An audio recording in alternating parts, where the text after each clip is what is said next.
Buenas tardes a todos los asistentes a esta conversación entre el protagonista de hoy, Sergio del Molino, la periodista Cristina Delgado, Trinchán, no confundir con Cristina Delgado, la subdirectora del País, como me ha hecho confundirme antes Daniel Nezken, que me ha dado un susto tremendo, pensaba que te acababan de ascender.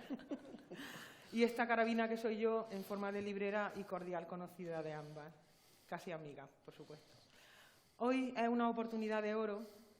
La afluencia a la sala lo dice todo, para poder escuchar y ver de cerca a este escritor, periodista, colaborador radiofónico, receptor de relevantes premios por sus novelas y ensayos como El Tigre Juan, El Ojo Crítico, el Premio Cálamo, el Espasa de Ensayo sin Trampas. Así que muchas gracias a Fernando San Martín y a las Cortes de Aragón por este estupendo ciclo que permite acercarnos a tantas figuras de las letras en este precioso palacio. Sergio del Molino ha escrito un buen puñado de libros. Evidentemente, comenzó en editoriales aragonesas, como Pramer, como Tropo, que creo que fue muy importante, Anorak, y por supuesto en sellos nacionales conocidísimos, donde ha publicado su narrativa autobiográfica, como La Hora Violeta, Lo que a nadie le importa o La ternura de los peces. Y por supuesto el ensayo, la crónica. También escribe cientos de columnas, artículos de opinión, tanto en la prensa local como en la nacional. Hace 5 años asumió junto a Iguacel el Hombre, que hoy debería estar aquí también, la dirección de un estupendo programa que se llamaba Preferiría no hacerlo, donde la literatura era la reina y que tristemente desapareció de la parrilla radiofónica. Pero eso no ha finalizado porque ha continuado en radio y se nota que se siente a placer en la cultureta de Onda Cero con Alsina y toda la compañía, recomendando libros en la libroterapia o en esos debates impagables, surrealistas y distendidos, por no decir inteligentemente cachondos, que mantienen entre ellos. Solo por eso supongo que ha asumido con resignada alegría esa tarjeta oro de transeúnte del AVE casi diario, ya que su relación con el viaje de trabajo, el viaje de documentación o el viaje de placer son unas señas de identidad para él. Su dominio de los géneros entremezclados, la confrontación del pasado y el presente, causan en sus libros y en el lector una perspectiva de los hechos, de los personajes y de las cosas que te zarandea en cada página, con rabia y amargura unas veces, con templanza, con ternura, pero siempre te mantiene alerta. La maravilla de esos 2 ensayos, que son La España vacía y Lugares fuera de sitio, con ese dominio y esa erudición seductora y novelada, quizás se deba a que Sergio puede ser un verdadero peripatético, sea a pie o en coche, o sea, un peripatético rodante, porque mientras conduce, mientras pasea, está redactando en su cabeza, en vivo y en directo, o bien, gracias a que ha recorrido la península por sus desplazamientos familiares a lo largo del tiempo. Su escritura obedece a veces a esa mezcolanza de madrileño, carabanchelero, valenciano playero, zaragozano de San José y las Delicias con toques de francés vacacional. Ahora nos lo explicará. Quizá, incluso quizá da igual la razón por la que escribe tan bien. Trabajar en casa, cuando no está de viaje, que es casi siempre, también le permite no solo organizarse en lo literario, lo periodístico, sino atender las redes, leer, informarse de los tuites de Trump, mientras rememora un pasaje de Delibes o de Baroja, se ordena la agenda o cocina una satsuka o incluso unas empanadillas con su hijo. Menuda capacidad titánica. Creo que eso se debe a que es Leo, pero con ascendente Virgo. Fuerza y organización, pura energía. Muchas gracias y yo digo que es uno de mis escritores favoritos y estoy encantadísima de poder hablar hoy contigo. Ay, gracias, Julia, de verdad, vale. Qué bien, qué maravilla.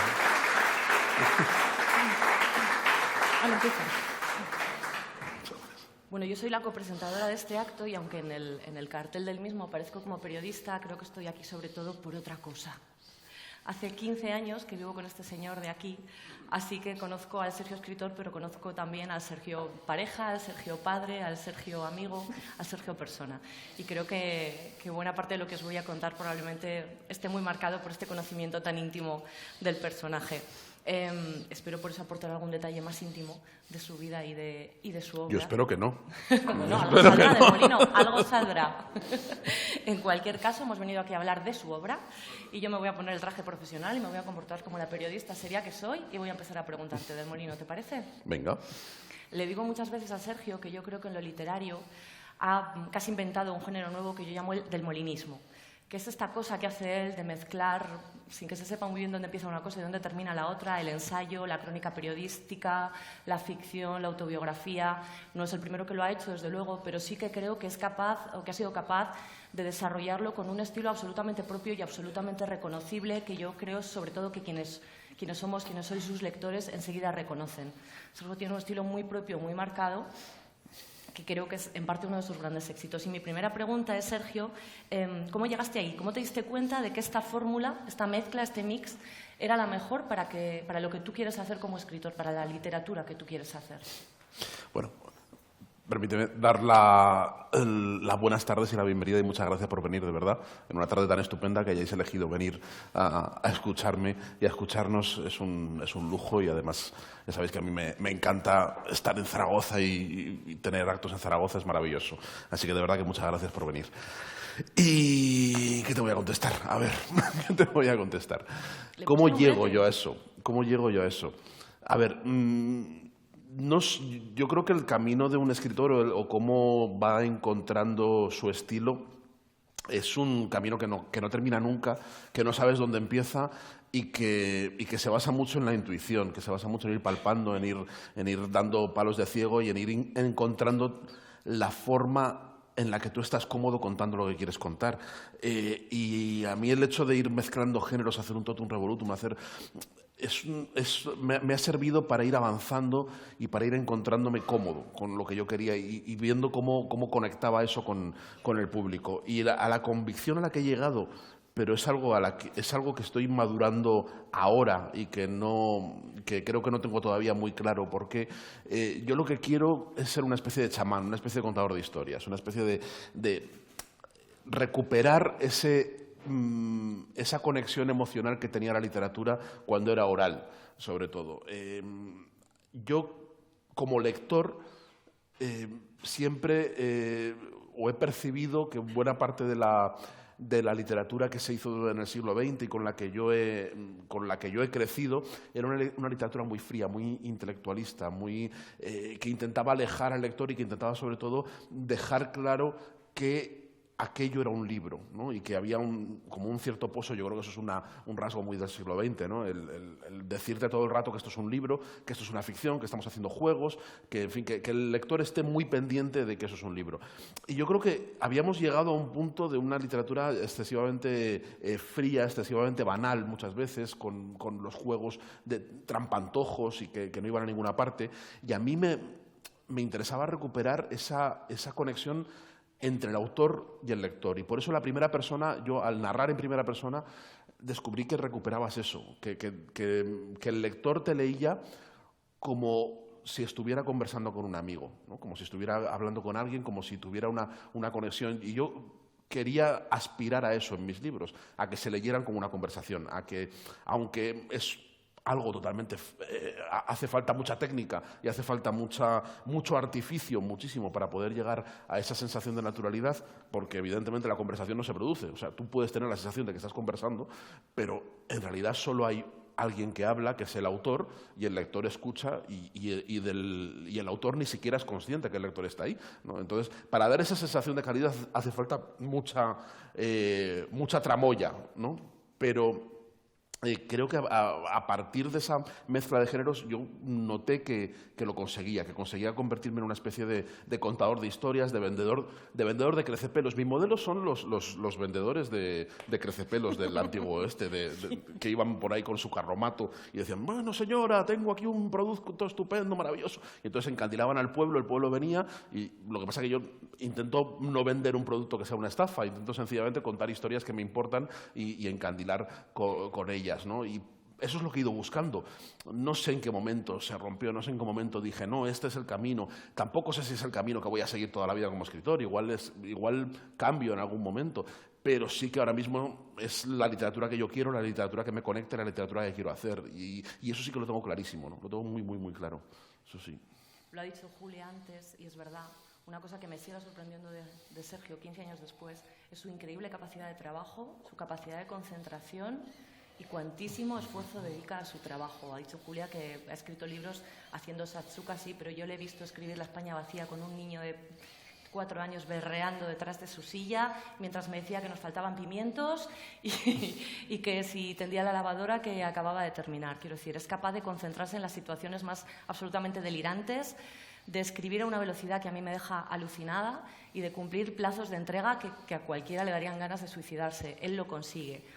Más allá de que obviamente es un chico muy talentoso, esto no lo descubro yo, tiene de verdad una capacidad de trabajo increíble. Yo no sé hasta qué punto crees que eso ha sido definitivo en la construcción de tu obra, esa capacidad casi diría innata que tú tienes, ¿no? No lo sé, me gustaría pensar que no se nota, que da igual, que si fuera un vago que no cumple ningún plazo y que escribe un libro cada 20 años y tal, que el efecto al leer los libros fuera el mismo.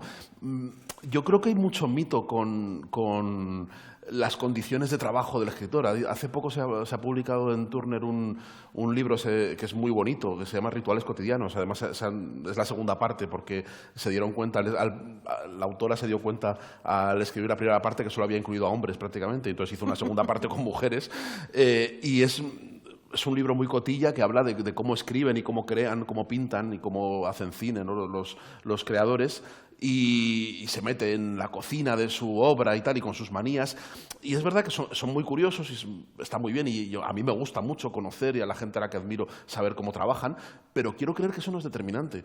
Quiero creer que eso no se nota, ¿no? Yo hace poco vi cómo hay un documental maravilloso sobre el rodaje de Apocalipsis Now de Francis Ford Coppola, en el cual estuvo a punto de suicidarse varias veces. Enloqueció todo, o sea, fue una experiencia personal límite.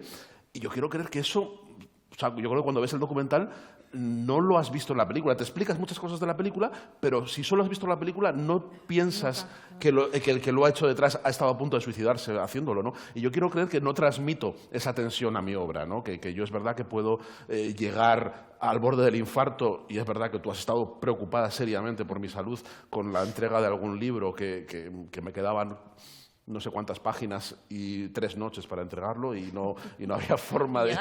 Y llegué, pero llegué muy mal y llegué, es verdad. Yo quiero creer que el lector no se da cuenta de eso. No, yo quiero puedo asegurar que no.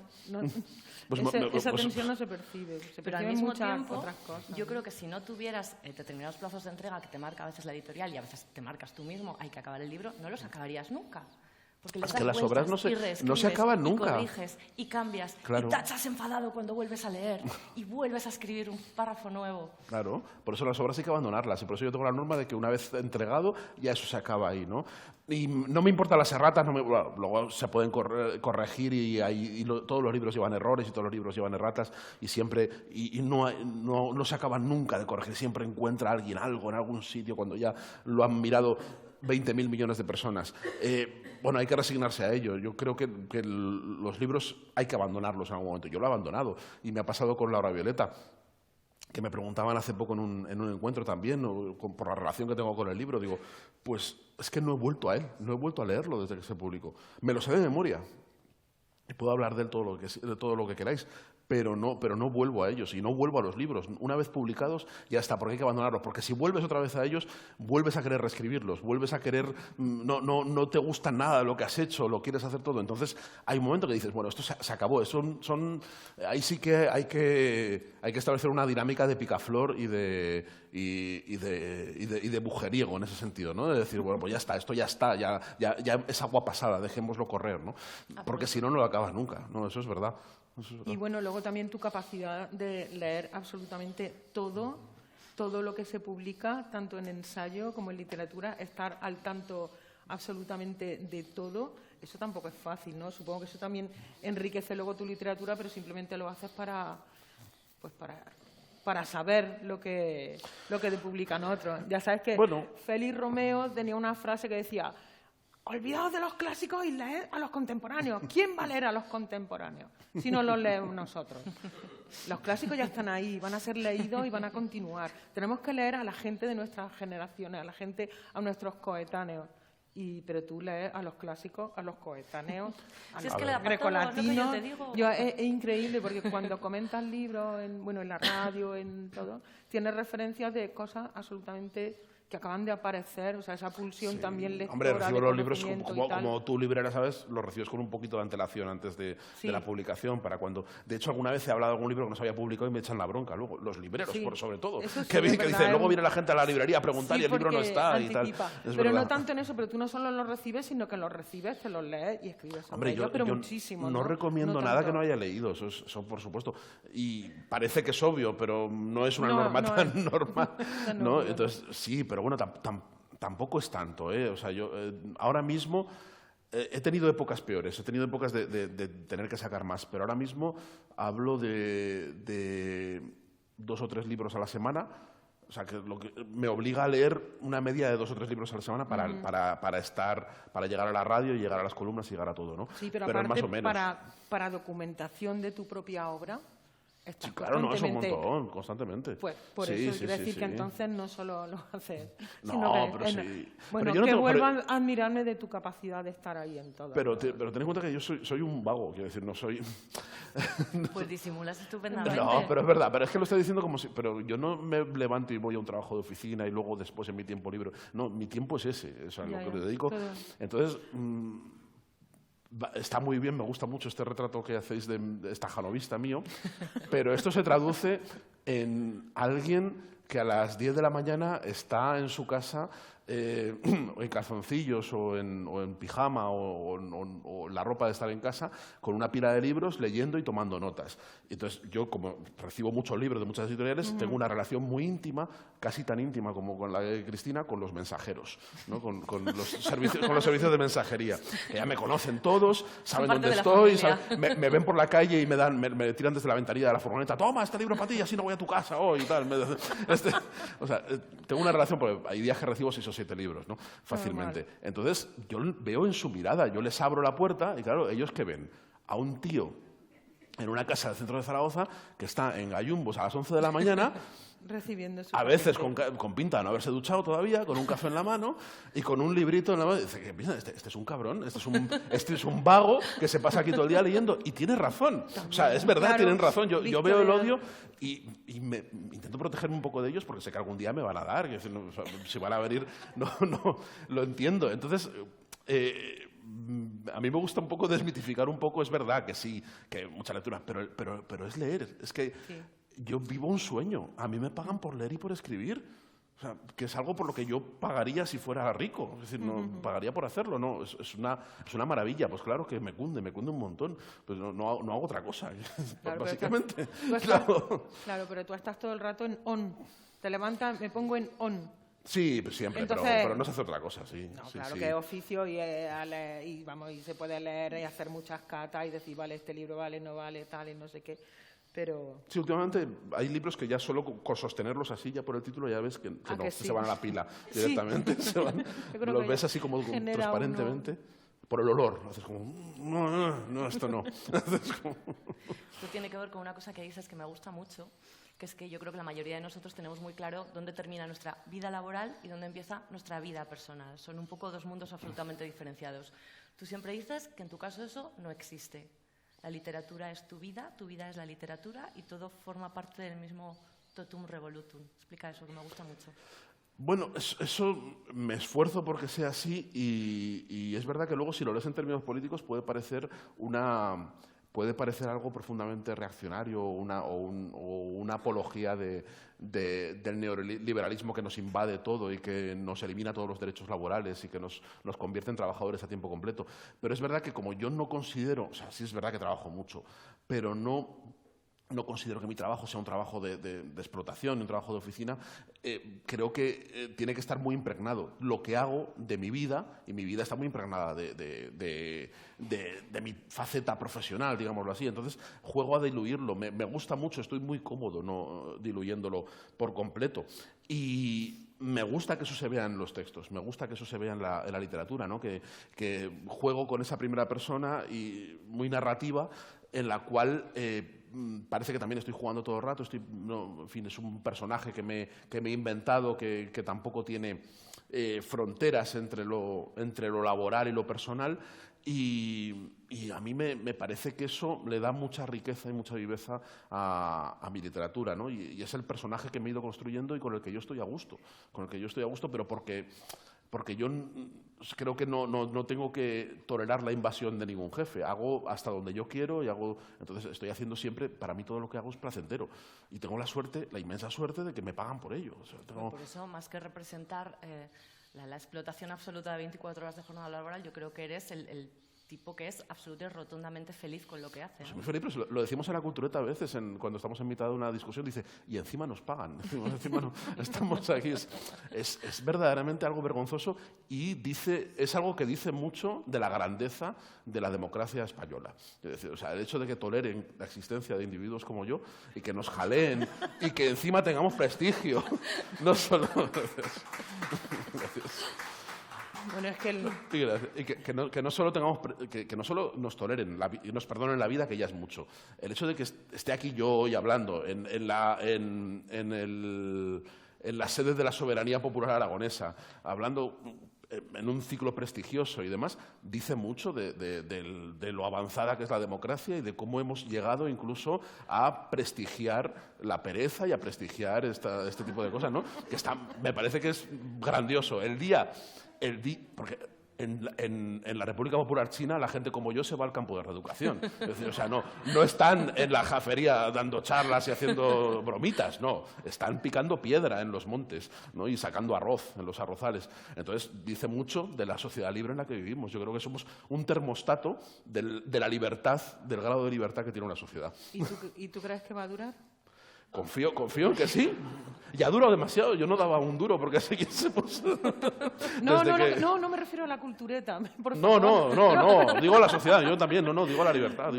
Porque, no sé, vivimos tiempos muy de cogérsela con papel de fumar en todos los aspectos y de mucha mordaza y tiempos muy antiintelectuales. Efectivamente, antiintelectuales. Así ganó Trump.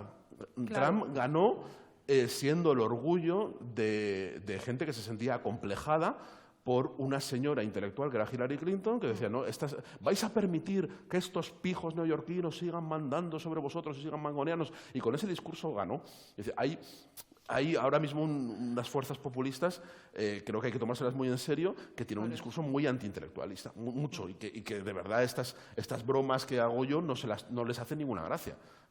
Y les parece efectivamente que hay que acabar con esa élite, que hay que acabar con esa casta parasitaria, digámoslo así. Y ha sucedido en otros momentos de la historia. Yo recuerdo en la Revolución Rusa de 1905, no recuerdo porque la viví, recuerdo porque he leído sobre ella. No recuerdo.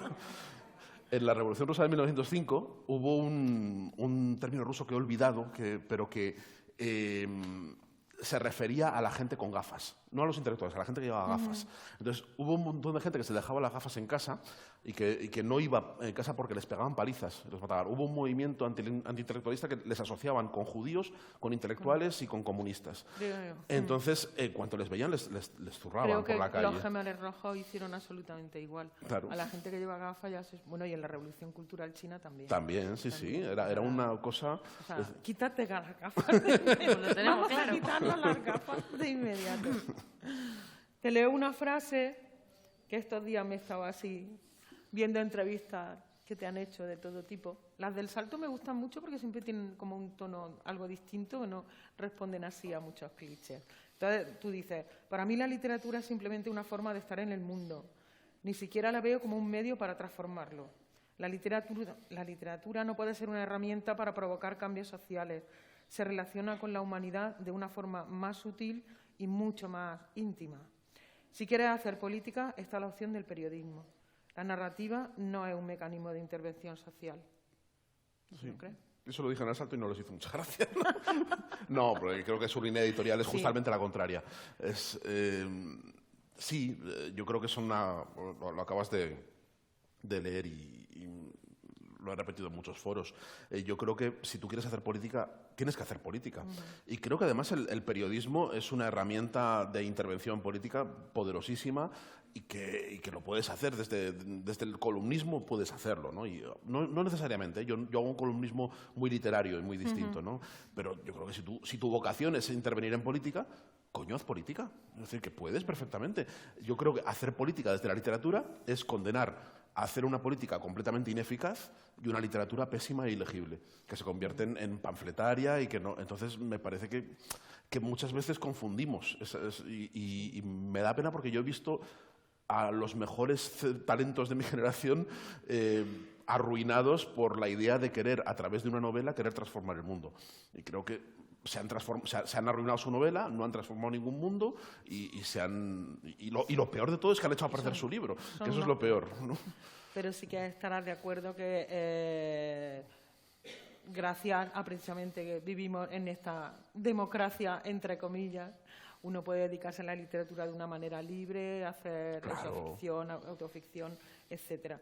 Y aunque no sea de un mecanismo de cambio social, el otro día viendo el documental de Miguel Delibes, que lo comentamos el otro día con Cristina, sí que él, precisamente, que era el director del Norte de Castilla, decía, es que como no puedo hacer periodismo, porque me amordazan por todos sitios, dentro de mi literatura sí que tengo que incorporar, bueno, pues tú la conoces perfectamente y encima ahora, aparte del prólogo que has hecho al libro de Delibes, lo han utilizado bastante también para La España vacía. Entonces, él estaba precisamente convencido de que el momento requería también utilizar la literatura también un poco, pues, eso, para denunciar.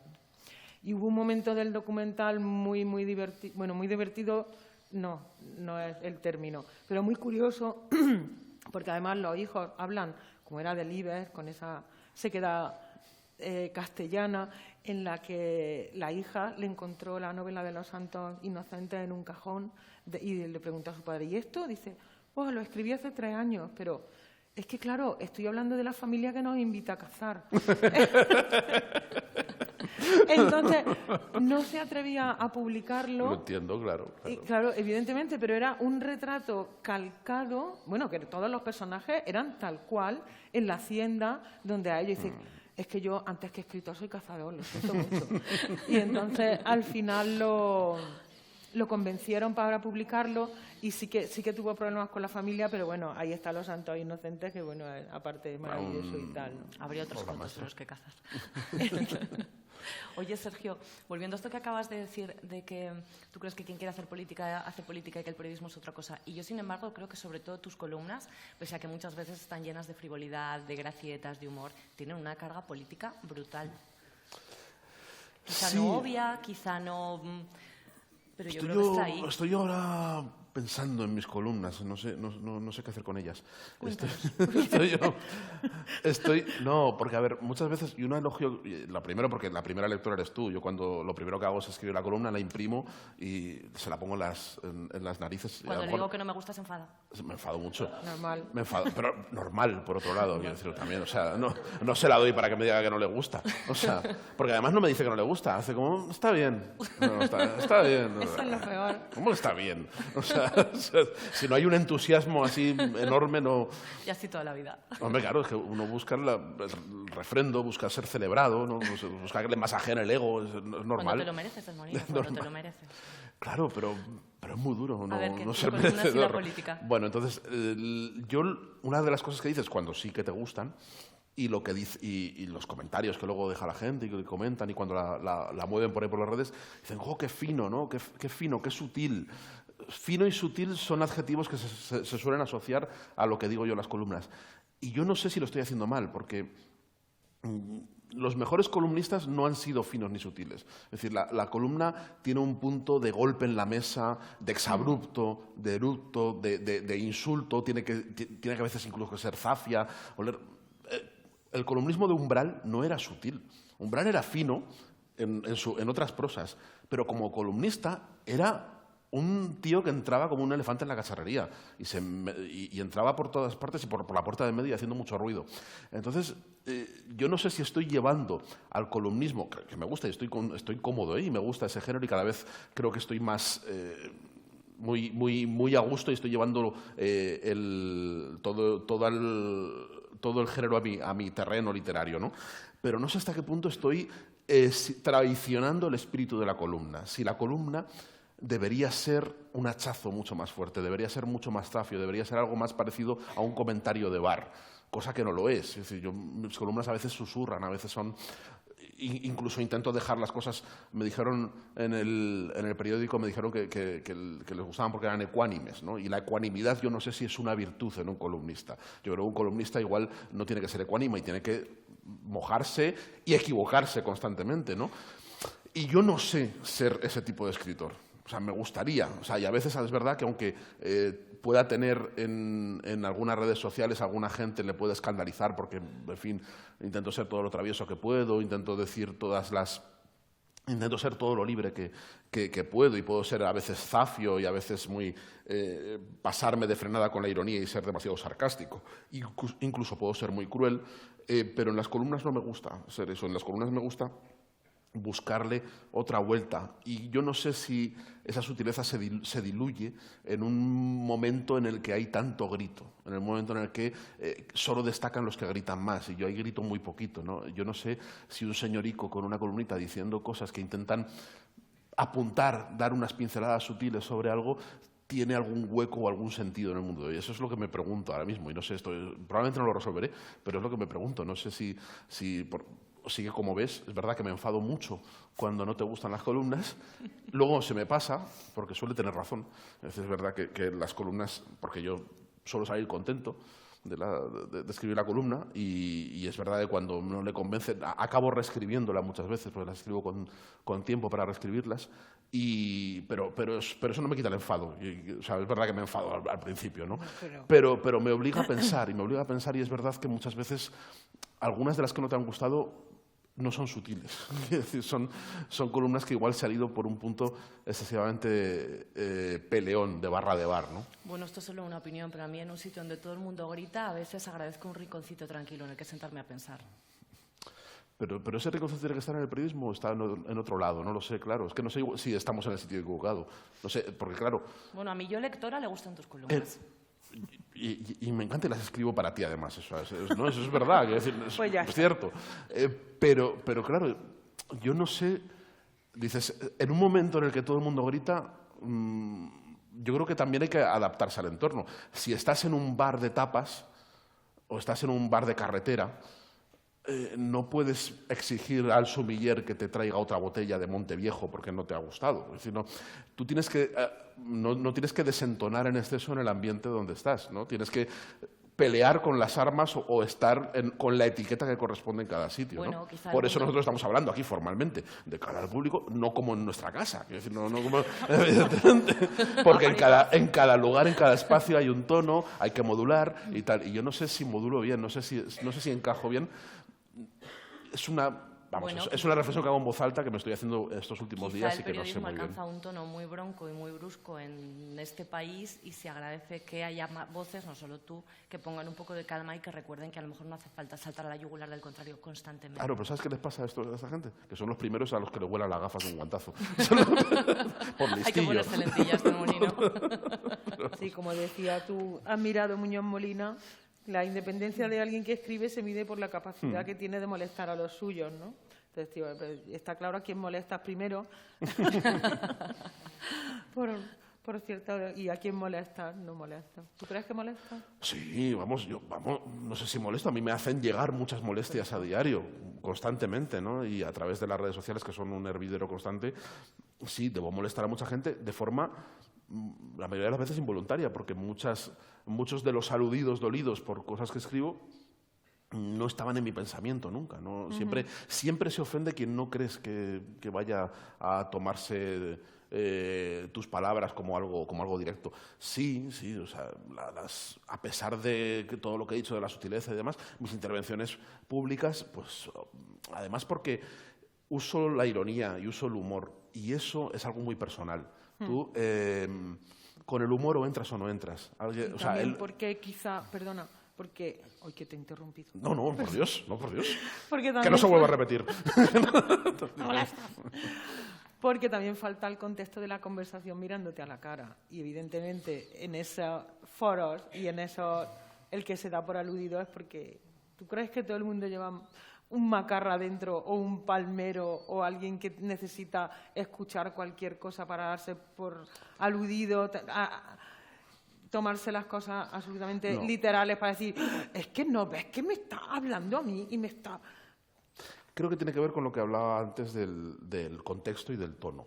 Las redes sociales eluden el contexto. Te cogen una frase que nadie sabe en qué términos ha sido escrita, ni para qué público, ni para qué audiencia, porque una columna tiene su público, un programa de radio tiene su público, y tiene su tono, y tiene su forma, y tú te estás dirigiendo a un público con unos guiños, con unos códigos que fuera de ese momento de comunicación no tiene ningún sentido.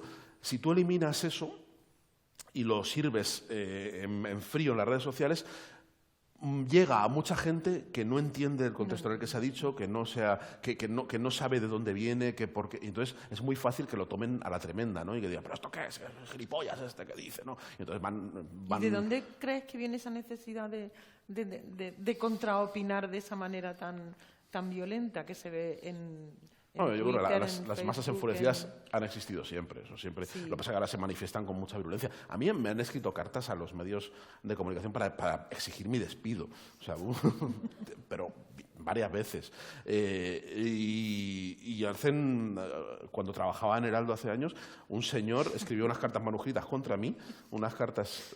Cada vez que escribía un artículo, escribía una carta y exigía al director que me despidieran. Y entonces, en una carta ya adjuntó con un clip un billete de 5 euros, porque dice, como veo que no despiden al tal Sergio del Molino, supongo que debe ser porque el periódico no tiene presupuesto para abonar su finiquito, con lo cual aquí hago mi aportación de 5 euros para el despido de Sergio del Molino. Tal. Ese tipo. Y eso es constante. Increíble. En todas partes, ¿no? Eso es constante. Pero no... Creo que tenemos una intolerancia a lo que no nos gusta. O sea, nos hemos acostumbrado a la noción de que el cliente siempre tiene la razón y cuando hay algo que no nos gusta, lo que queremos es suprimirlo. No nos basta con que no esté delante, con no leerlo, con decir que, bueno, pues eso no es para mí, este no es mi humor, este no es el tono, qué mal gusto, qué desagradable, qué tal, pues bueno, paso a otra cosa, no, me pongo yo con mis cosas. No, queremos que desaparezca. Queremos que además su autor sea castigado, ¿no?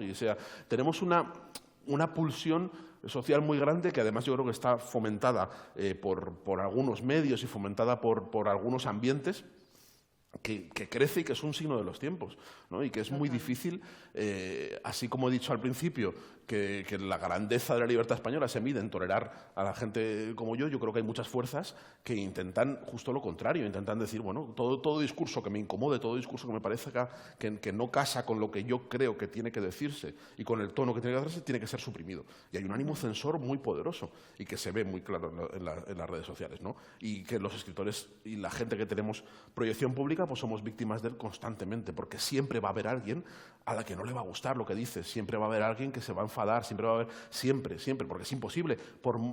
O eres un coñazo neutro que no es capaz de llamar la atención con nada de lo que dice, o vas a enfadar algo en el momento en el que uses la ironía, en el momento en el que uses un poquito el humor. Y ahí yo me baso en eso siempre, ¿no? Y el humor es algo muy personal. El humor es algo que o tú entras o no entras. Entonces, y cuando no entras, es tan personal que cuando alguien no te hace gracia, le odias. O sea, le detestas, te cae como un humorista que con el que no entras con los chistes, quieres su destrucción. O sea, quieres que le machaquen la cabeza duro. No te basta con... Porque es algo muy visceral. El humor está dentro de nuestra ADN, ¿no? Entonces no nos basta... Tenemos que hacer un esfuerzo civilizatorio de decir, bueno, vale, igual no es para mí, que igual le gusta a otra persona, ¿no? Pero tenemos que hacer un esfuerzo muy fuerte. Y entonces, sobre todo los que usamos el humor en contextos donde no son humorísticos, donde no somos humoristas, pero todo el rato estamos apelando al humor en todo lo que hacemos, pues estamos siempre corriendo ese riesgo, el riesgo de ser malinterpretados. Pero es un riesgo que tienes que asumir en el momento en el que haces un discurso público. Tienes que asumir que hay alguien que te va a malinterpretar. Y no puedes sobreexplicarlo y no puedes pedir disculpas por anticipado. Tienes que arriesgarte a lo que dices y ya está. no hay más.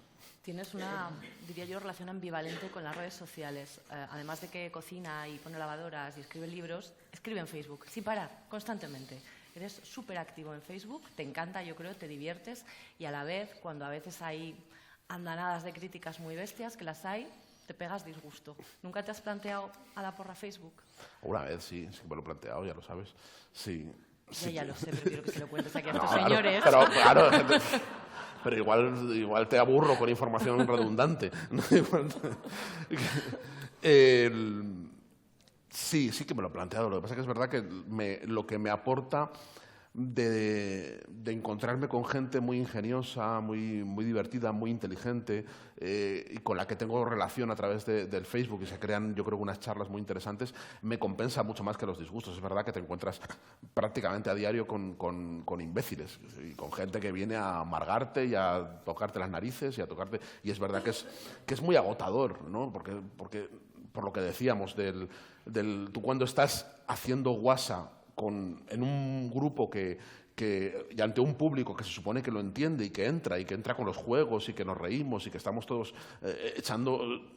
riéndonos un poco, pues que irrumpa un sordo, como el sordo del chiste del león, ¿no? que es un chiste muy malo, que supongo que sabréis, que es un señor que va, un violinista que va por la selva, ¿no? Y entonces de repente se encuentra con una fiera, con un tigre que le va a comer, y entonces saca su violín, empieza a tocar y el tigre se amansa. Y entonces empiezan a venir un montón de animales, una pantera, un guepardo, y todos se ponen como a escuchar el concierto mientras él está tocando.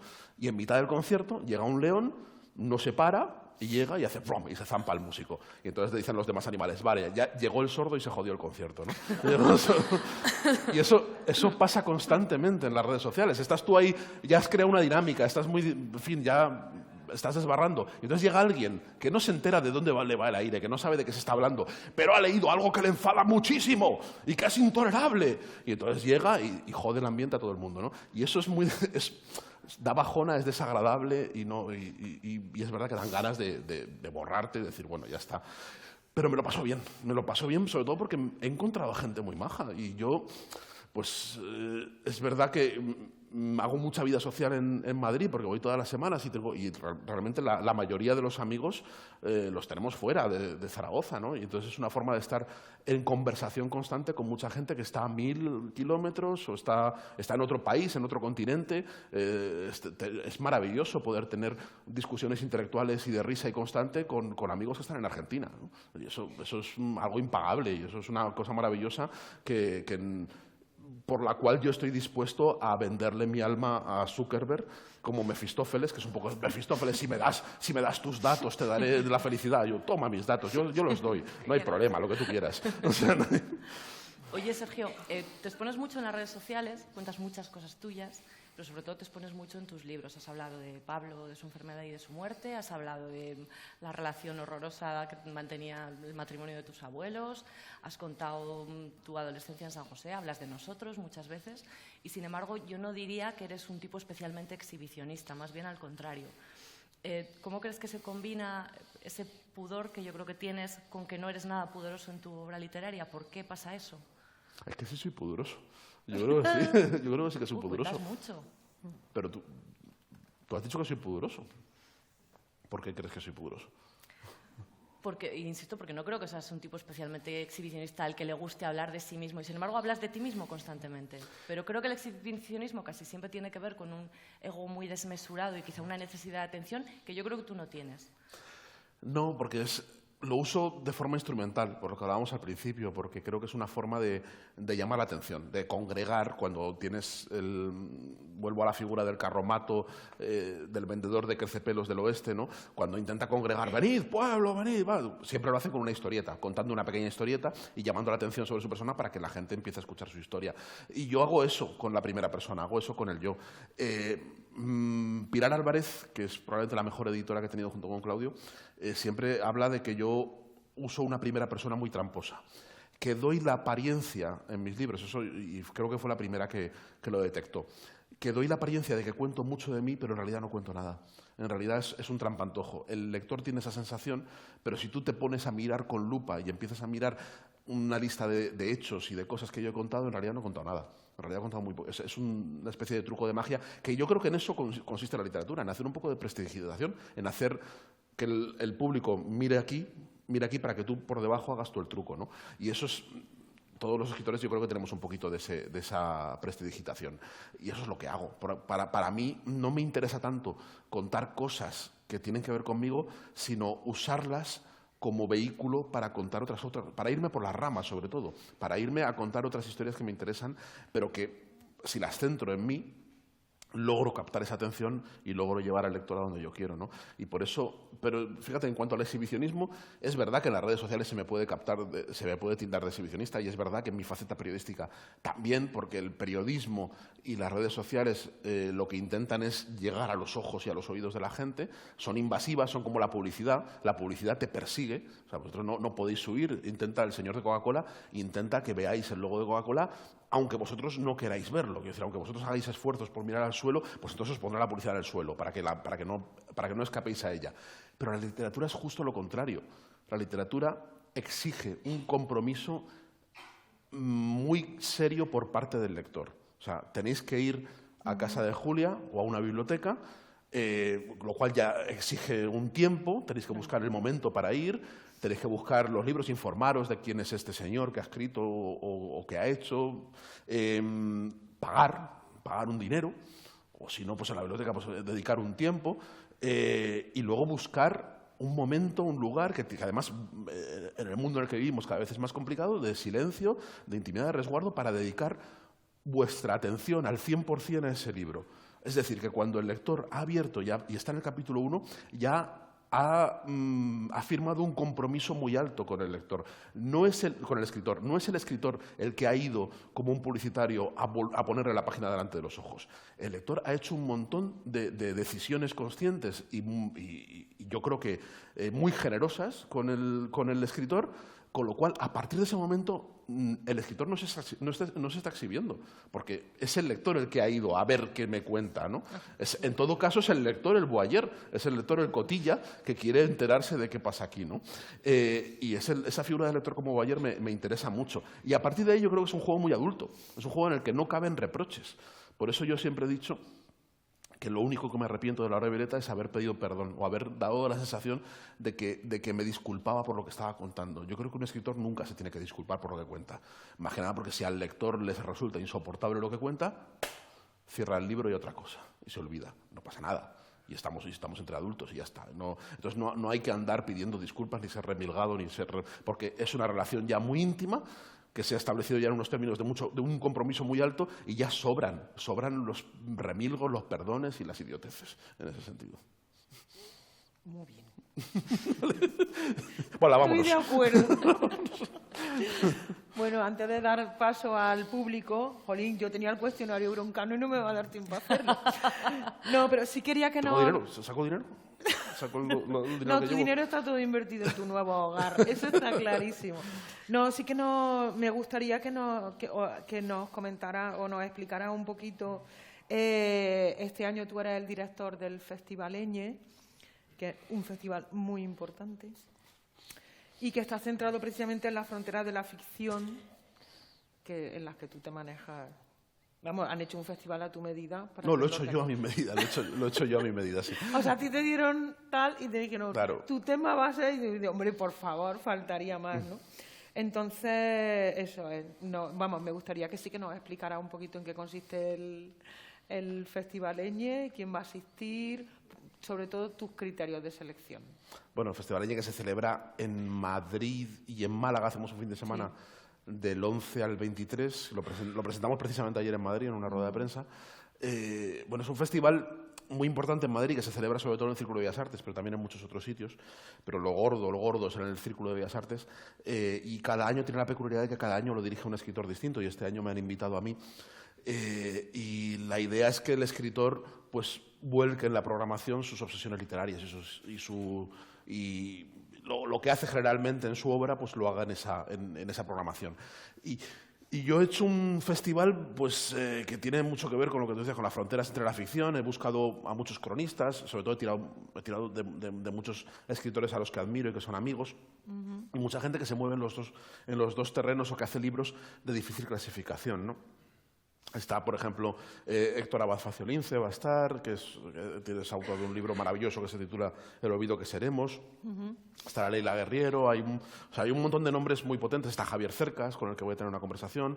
Va a estar Elvira y Antonio Muñoz Molina. O sea, son autores que me interesan mucho, que creo que se mueven muy bien entre la ficción y la no ficción,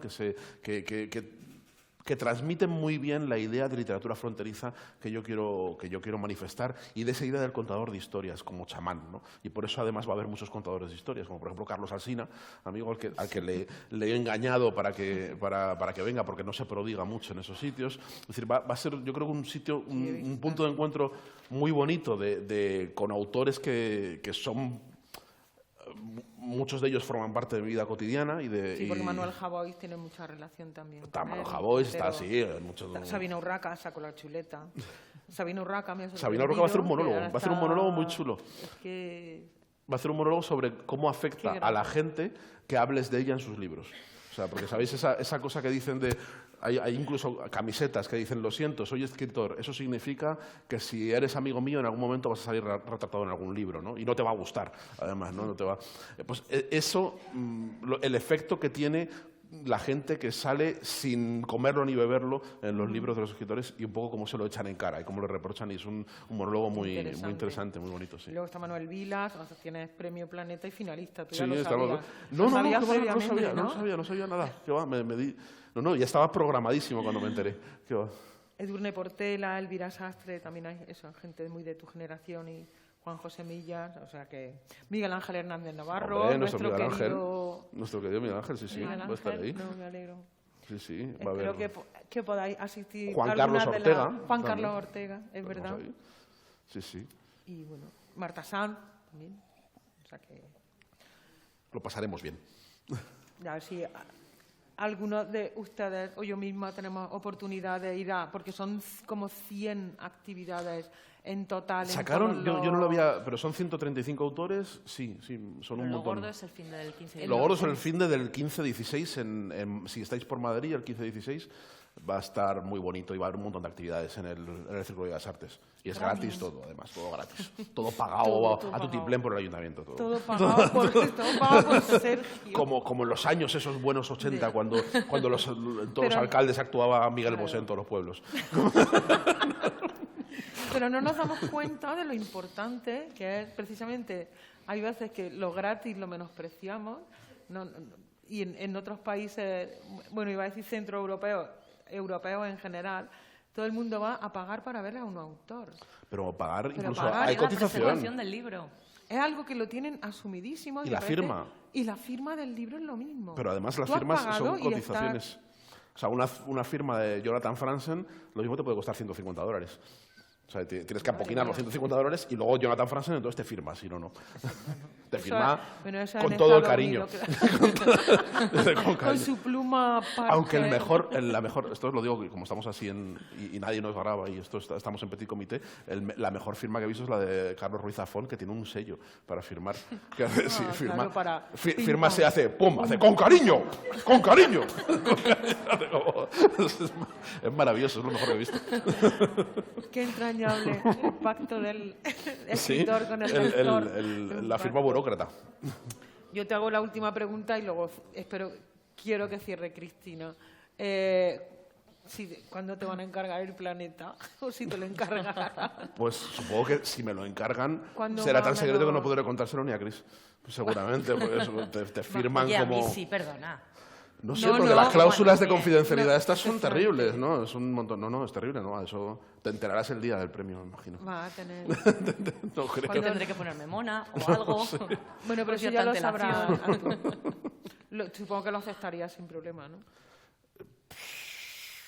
Sí, porque tampoco no veo nada indigno en... O sea, tú escribes un libro, una obra, ha habido premios Planetas como No, Juan Marsé, como Millás, ¿no? Pero Millás, por ejemplo, yo todavía el de Cercas no lo he leído, pero no me cabe duda que va a ser un libro estupendo, como todos los suyos, porque además habla de una cosa que le preocupa mucho, que es el procés. O sea, he dicho Cercas, perdón. El de Millás sí que lo leí hace tiempo. No, Cercas. Y Millás, el libro que ganó El planeta que es el mundo, es una de sus mejores novelas. Quiero decir, es una... Ahí es verdad que ha tenido una trayectoria en los últimos años verdaderamente infame de premios, pero si premian a escritores, es que si premian a escritores buenos, van a salir libros buenos. No hay nada indigno ahí, yo creo. No. Y encima, pues, está muy achuchada la cosa y la vida es muy larga. No, evidentemente. Dale.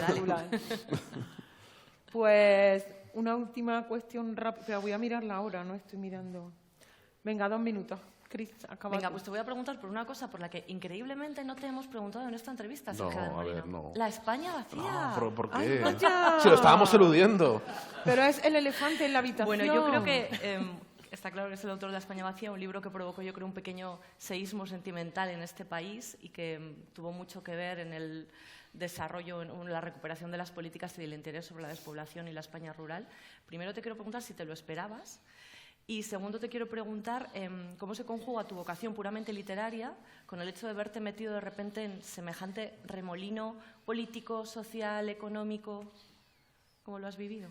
¿Cómo lo has vivido tú? Cuéntamelo tú. Eso sí que no lo sabes, porque esto lo he contado muchas veces. Pues pero mira, yo te diré que estoy bastante orgullosa. Así te lo digo, porque creo que es un tema muy importante en este país. Creo de verdad que el libro fue fundamental para que se recuperara el interés por la España rural. Creo que muchas de las cosas que han pasado después, aunque los de la España vaciada no lo reconocen, tiene que ver con este libro. Odio lo de la España vaciada, lo odio. Y creo, bueno, yo estoy muy orgullosa. Creo que hiciste un grandísimo libro.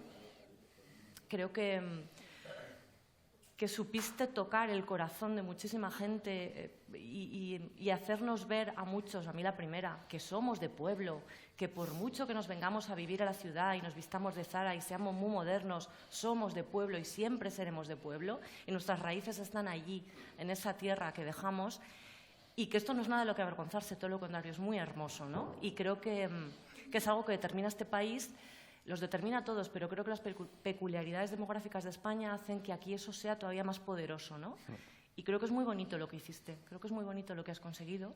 Y yo creo que estás ya un poco harto de la España vacía y de hablar de la España vacía y de que te lleven a todos los sitios en los que se habla de despoblación y de ruralidades varias, pero creo que tienes que estar muy orgulloso de ese trabajo. Porque, y déjame terminar con esto, les voy a decir que sobre todo y por encima de todo, además de un grandísimo escritor, Sergio del Molino es un tipo maravilloso. Y esto no lo digo porque lo quiera, que por supuesto, sino porque de verdad que me parece que es una persona fantástica, un tipo estupendo, y me siento muy orgullosa de vivir con este señor y de ser aquí su respectiva.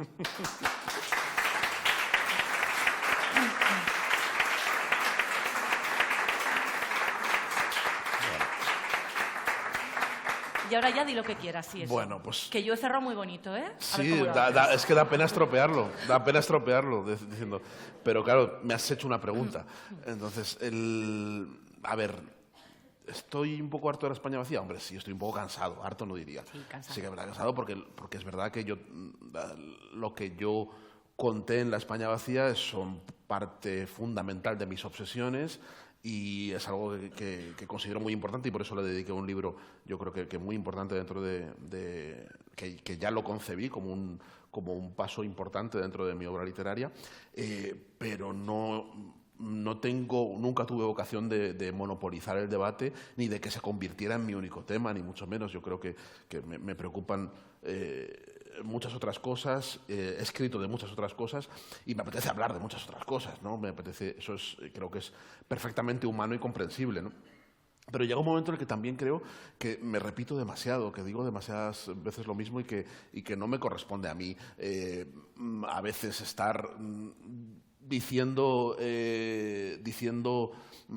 discursos que yo creo que corresponden a lo mejor más a responsables políticos o que corresponden a otra gente. Yo me he inhibido mucho, aunque parece que estoy todo el rato en el candelero, me he inhibido mucho en el debate en el sentido de que he rechazado mucho desde luego, formar parte de ningún entramado institucional al respecto. He rechazado erigirme en una especie de gurú, dar como soluciones, recetas. O sea, yo participo en los debates, hablo, cuento lo que me preguntan y estoy encantado. Pero no voy con una llave mágica, ni voy a abrir los ojos a nadie, ni nada. Yo creo que formo parte de ese debate. Y me resultaría muy incómodo ser encasillado en ese lugar, con lo cual me resulta muy difícil modular la presencia pública sobre la España vacía con la idea de que yo creo que tengo que inhibirme más. Entonces, no sé muy bien cómo hacerlo. O sea, creo que se me ha ido un poco de las manos y no sé manejarlo, ¿no? Y entonces eso es lo que me pasa con la España vacía. Y que creo que tiene una explicación mucho más sencilla, y es que estoy todos los días hablando de ello y al final pues te cansas. Es normal, porque me preocupa. Pero dicho lo cual, ni reniego, ni creo, ni lo siento como una losa, todo lo contrario. Estoy orgulloso de ese trabajo. Decir eso. No, claro que no, si lo digo yo, eso lo digo yo. Estoy orgulloso de ese trabajo, creo que es un trabajo ya para morirse tranquilo, el hecho de haber despertado un debate y haber echado a andar, yo creo que lo que es un cambio de sensibilidad en España, que creo que sí que se está produciendo, un cambio de sensibilidad y que no existía antes de ese libro y antes de que se popularizara la expresión, y yo creo que eso evidentemente para muchos sería la obra de una vida. Yo creo que ya me puedo morir tranquilo en ese sentido, ¿no? Ya he aportado mucho más de lo que yo esperaba aportar con mi obra literaria cuando empecé a escribir. Pero aspiro a ir más allá y aspiro sobre todo a que esto no deje o no enturbie mi imagen como escritor, o haga que mi imagen como escritor se banalice o se centre solo en eso, ¿no?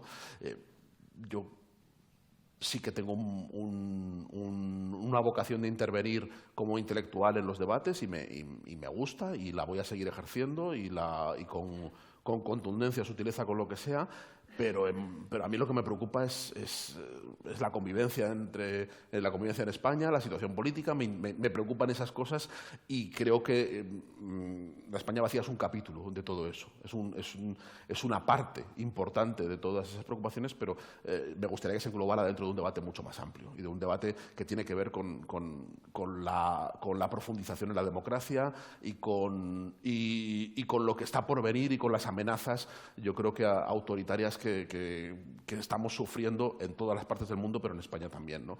Y ese es el debate que me gustaría seguir llevando, y no me gustaría atascarme y estar todo el rato en bucle repitiendo siempre las mismas cosas, ¿no? Que hay gente muy valiosa que tiene otras cosas que decir y a la que no se le están poniendo el micrófono delante. Yo creo que deberían ponérselo, además.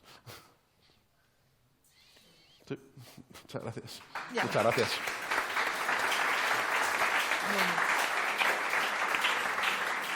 He estropeado su alegato final, ya lo siento.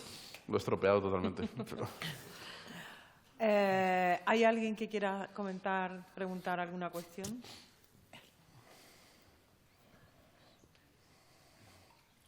Buenas tardes. Al hilo de lo que decía, se me ocurre una frase de Berlanga que decía que ahora no hay censura en el sentido práctico de la censura, pero sí te jode que no te publiquen la obra o no puedas exhibir tu película. Además, Berlanga tuvo parones porque nadie le quería producir una película tremendos, en la época de la democracia.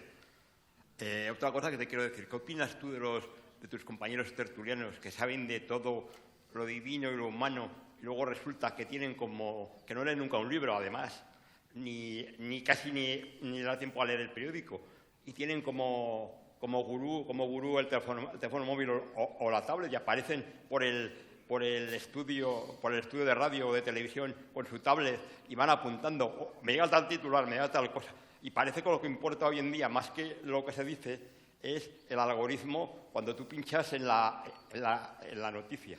Y creo, si no estoy equivocado, que lo más cómodo para un director de un medio del tipo que sea, es crear un contenido que la gente lo vaya pinchando con independencia si está un minuto o está media tarde leyendo el contenido. ¿Y qué opinas del nivel intelectual de algunos políticos que tenemos en este país?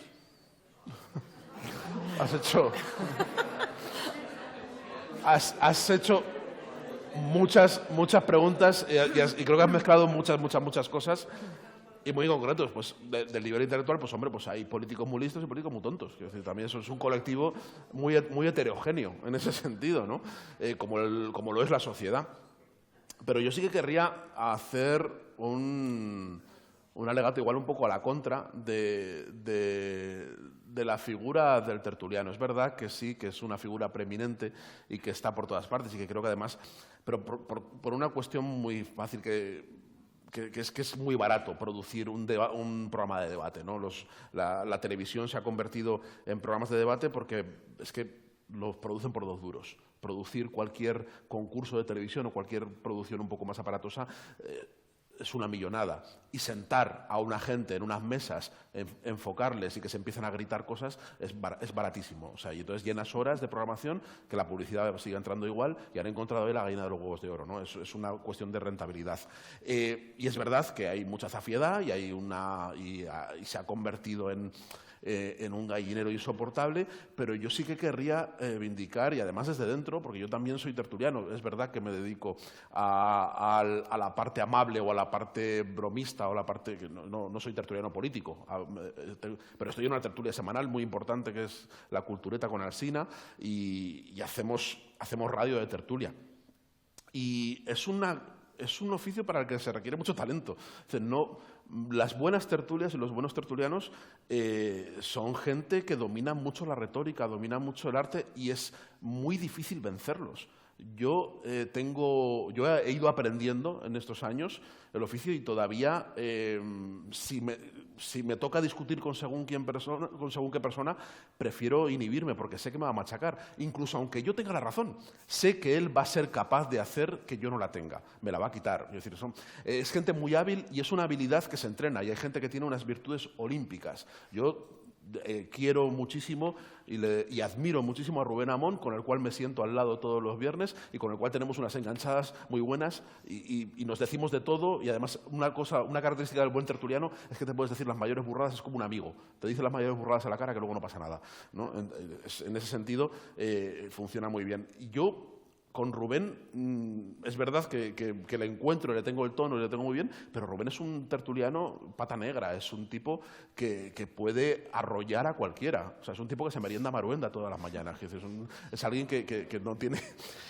Es muy difícil, o sea, yo una vez conocido desde dentro, creo que esa sensación del tertuliano iletrado que coge cualquier cosilla y que tal, no es verdad. O sea, y Rubén tiene mucho fondo, por ejemplo, y Rubén es un tío cultísimo y sabe y tiene herramientas y va preparado, van muy preparados a los debates y es muy difícil vencerles. Tú si vas ahí de novato, te van a dar por todas partes y vas a salir trasquilado, porque es gente muy buena en el arte de la discusión. Y saber discutir para mí es una virtud muy admirable. O sea, y hay tertulianos muy buenos. Otra cosa es verdad que como todo ahora son tertulias y todo está por todas partes y cualquiera que grite mucho tiene esa visibilidad, pues se ha banalizado mucho. Pero la tertulia en sí mismo y el tertulianismo creo que es una cosa muy buena y muy interesante de ver como espectador y luego yo he aprendido muchísimo. O sea, yo era un panoli cuando empecé con las tertulias y me he ido creciendo, he ido encontrando el hueco y he ido aprendiendo de cómo lo hacían y es muy difícil. Es un arte que requiere mucho temple y requiere mucho. O sea, y eso como puede ver incluso en el parlamentarismo, pues podemos ver un parlamentarismo muy mediocre, pero ha habido parlamentarios brillantísimos, con unas intervenciones maravillosas y con una réplica. Mariano Rajoy era un parlamentario estupendo, o sea, sin ir más lejos, ¿no? Sabía replicar y tenía ahí. Entonces, es verdad que hay profesiones y oficios absolutamente denostados, pero yo creo que se miran a bulto y que si miras el detalle y te fijas en algunos profesionales, vas a encontrar cosas muy valiosas, muy valiosas. Sí. ¿Alguien más?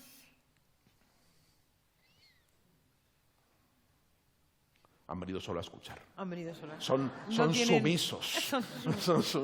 No tienen vocación de tertuliano. Sí.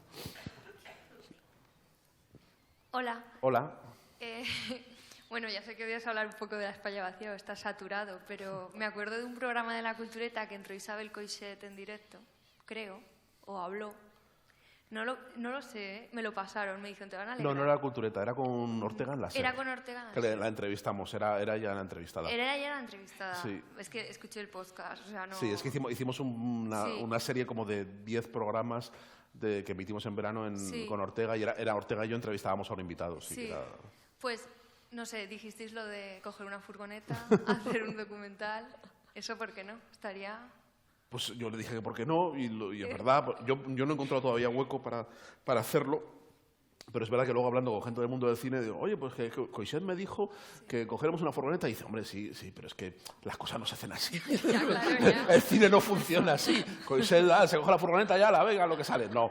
Entonces, claro, eso tiene unos costes muy grandes y la industria del cine no está para muchas alegrías, y menos en el formato documental. Ha habido algunos proyectos, ha habido algunas ideas, pero todavía no se han concretado. Yo creo que se concretará en algún momento. Hay varios proyectos para hacer alguna serie documental, no necesariamente con Isabel, pero sí con otro director y con otra productora, y en algún momento saldrá, pero de momento no han cuajado ninguno, ¿no? Sí que ha habido interés de varias televisiones y de varias productoras para hacer algo, pero todavía no hemos encontrado la forma de hacerlo, pero en algún momento saldrá. Yo con Coixet me subo a una furgoneta mañana mismo y me voy por donde sea. Pero claro, yo creo que necesitamos algo más, aunque sea alguien que nos pague la gasolina y los bocatas. Vale, muchas gracias.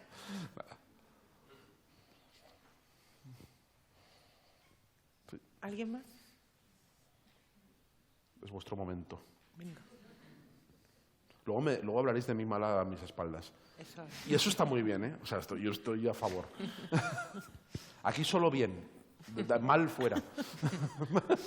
¿Nos puedes decir sobre qué estás escribiendo ahora?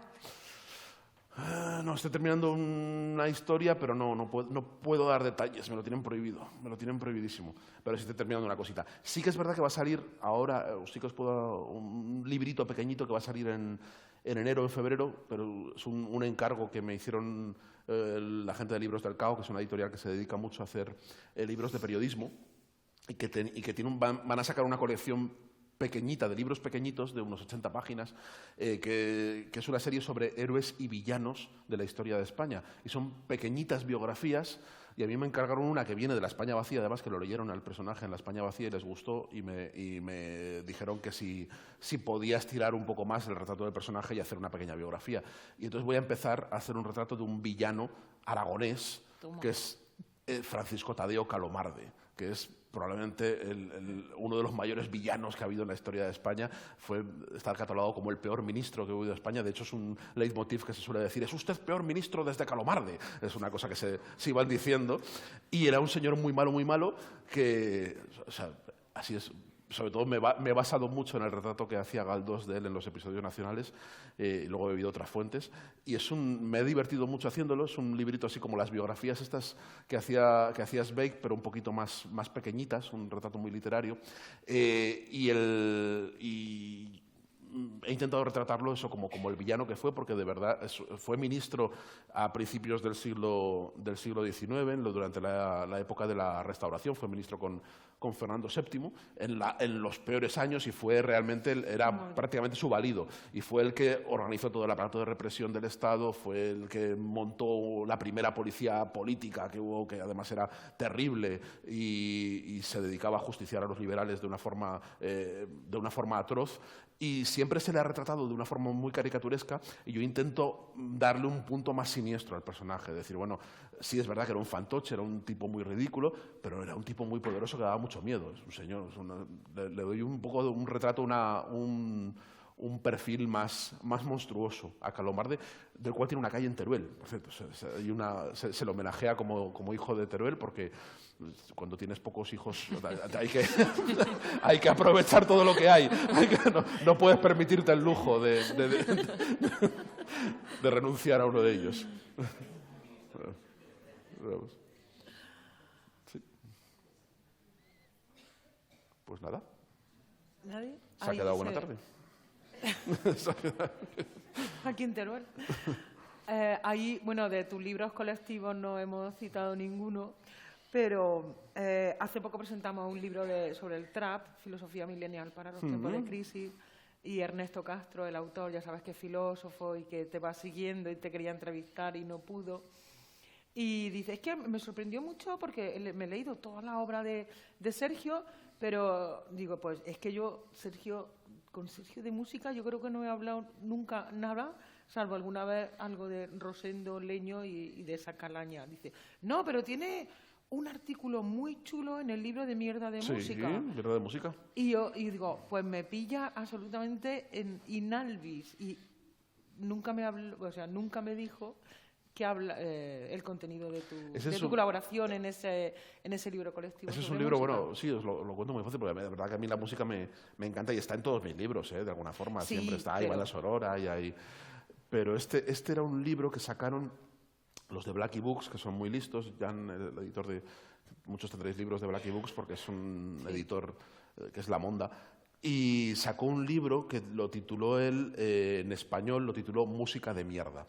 Era un libro que estaba basado en la música de Celine Dion y en por qué gusta a Celine Dion y por qué disgusta a Celine Dion. Era un ensayo sobre el elitismo. Un crítico muy reputado, al que por supuesto solo le gustaban marcianadas y músicas súper selectas, que se plantea por qué a la gente le gusta Celine Dion. Sí. Entonces se pone a escuchar a Celine Dion, a ver si así le encuentra el gustillo. Claro. Y verdaderamente al final hace unas reflexiones muy interesantes sobre por qué nos gusta lo que nos gusta, por qué consideramos que nosotros tenemos buen gusto y los demás no. Es un libro muy interesante. Es un libro maravilloso sobre el gusto, que gustó mucho el libro. Entonces quiso hacer una réplica o quiso complementarlo con un libro que tituló Mierda de Música, darle la vuelta, donde nos invitó a una serie de escritores a que escribiéramos artículos relacionados con el gusto, sobre todo, no necesariamente con la música, sino con nuestra relación con el gusto. Y yo ahí escribí sobre mi primera chupa de cuero. Hice un artículo sobre mi primera chupa de cuero que yo tenía una obsesión con ella y es que me parecía creía que estaba mal curtida. Creía que estaba mal curtida porque olía mucho. Entonces yo digo, esto lo han curtido mal, esto es cuero, esto es piel de vaca que se está pudriendo. Y el olor se me metía ahí en medio y digo, me han timado. Me han timado con... Yo que se iba a poner a mugir en cualquier momento la chupa, ¿no? Pensaba. Y hago un pequeño cuentito y una reflexión sobre el gusto a partir de el orgullo que para mí suponía esa chupa, que era un signo muy, muy proletario, era una marca de clase muy, muy obrera, pero que para mí había sido un escalón más, porque me la había comprado con mi primer sueldo. En torno a la chupa hago una reflexión, que es lo que hago siempre, ¿no? En el fondo cojo un elemento de mi vida y a partir de ahí me lo llevo a otras partes, ¿no? Y hago una reflexión sobre el gusto. Y me lo pasé muy bien, es verdad que me gusta mucho que Ernesto se acordara de ese artículo, porque fue un libro precioso donde estaba Marta Sanz, estaba Rodrigo Fresán, había un montón de gente en ese libro escribiendo. Bueno, ojalá pueda hacerte también una entrevista en profundidad. Me da un poco de miedo, me estoy escaqueando de la entrevista. Es que Ernesto Castro, buscarle luego en YouTube y veréis por qué me escaqueo. De hecho, me dejó un encargo que no he cumplido porque me lo hizo de tal manera que, de una manera... Bueno, te voy a decir que sí, en tu generación, en la generación de los 80, se puede considerar una generación desobrada. ¿Sobrada? Desobrada. Por una parte, yo decía, pero Ernesto, no puedes lanzar esto y luego que yo esté delante de Sergio y le suelte esta patochada.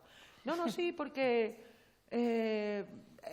quizá hay gente que no tiene tampoco muchos libros. Digo, ¿cómo que no tiene muchos libros? Dice, bueno, Sergio sí, pero por ejemplo Soto Ibar y no sé quién. Digo, ¿quieres ir por la parte de, no sé, de... ¿Pero a qué se refiere con desobrada? Es que no entiendo. Pues que a mí tampoco. Y entonces yo ahí he estado... Lo único que me sonaba era la comunidad desobrada de Jean-Luc Nancy, y como comprenderás, mi nivel de filosofía no llega a tanto. Y él no, pero me la soltó así. A mí me gusta la sobrasada. Desobrada, ¿pero por qué? Porque por poca obra. Dice, hombre, y también porque van desobrados. Digo, venga, no me vayas por ahí. No, seguro que luego él, si te la hace en algún momento, supongo que le imprimirá con un poco más de argumento y contenido. Estoy haciendo con él lo que hace Alsina. Alsina es un tipo que es muy elusivo para las entrevistas, no se deja hacer muchas entrevistas. Y una vez intenté mediar para que una amiga le hiciera una amiga muy fan suya le hiciera una entrevista, y él no se dejó, pero la amiga empezó a perseguirla y yo empecé a insistirle, oye, hombre, dale, la chica, hazle la entrevista, hombre, no me jodas, Carlos, y tal, hazle. Y para evitar darle la entrevista, lo que hizo fue contratarla como tertuliana. La contrata, dice, solo con el único objetivo de no... Así me de que no, escuchas y así a ya me lo diario. quito tal. Pero no se ha escapado, porque en el Leñi les he metido los dos. Bueno, la chica es Karina Sainz Borgo, que es escritora maravillosa, y les he puesto, digo, ahora te vas a Ahora. joder y te vas a la entrevista y delante de un montón de gente en un teatro. Y te jodes. Bueno, pero yo creo que estaría interesante porque este no es... Vamos, no... Sí, pero me da miedo. Me da un poco de miedo Ernesto Te va a Castro. poner ahí al borde de... ¿Pero tú has leído a Jean-Luc Nancy? Es que es muy filósofo. Pero bueno. ¿Algo más? Porque si no tenemos que acabar ya, que Fernando me está mirando con cara de... Hay que acabar ya. Sí. Venga, Ahora, Luisa. Luisa. ¿Dónde está Daniel? Ay, con los abuelos, está con los abuelos. Menos mal. Sí, hombre, no lo hemos dejado. No, Está colocado. podríamos, realmente, yo creo que está en un punto ahora mismo que le podríamos dejar con la PlayStation y no se enteraría de que nos hemos ido. Es decir, o sea, volvería exactamente la misma y además él iría diciendo, me he pasado esta pantalla y no sé qué y tal. Y no le contestaríamos y le daría igual, pensaría que estamos en la otra habitación. Pero todavía no hemos llegado a ese punto de irresponsabilidad y lo hemos dejado con los abuelos. Pero... Oye, pues... Muchísimas gracias, Sergio. Nada, gracias a ti. Muchísimas gracias, Cristina. Muchísimas gracias, Julia. Muchísimas gracias, público. Gracias.